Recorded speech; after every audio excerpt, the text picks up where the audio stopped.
লম্বা ছিল আপনার আমার হাতের 14.5 হাত। আল্লাহু আকবার বলেন। 14.5 হাত লম্বা মানুষটা বাদান কয়েক কদম দিয়া পাহাড়ের উপরে উঠলেন, যেখানে শোয়াইছে ইসমাইলকে।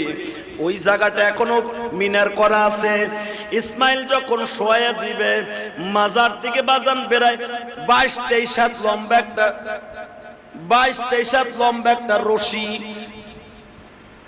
চামড়ার সোবলা দিয়া বানানো বাবা রশি, মাজার থেকে ইসমাইল খুলতাছে। ইব্রাহিম, ইসমাইল বলে বাবা রশি দিয়ে কি হবে? বাবা আমি তোরে বাইন্ধালাম।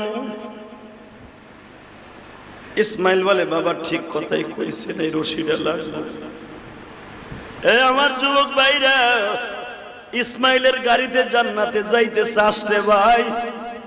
এখন 2 ফোঁটা পানি দিয়ে বাবার কথা মনে করে করে কান্দো।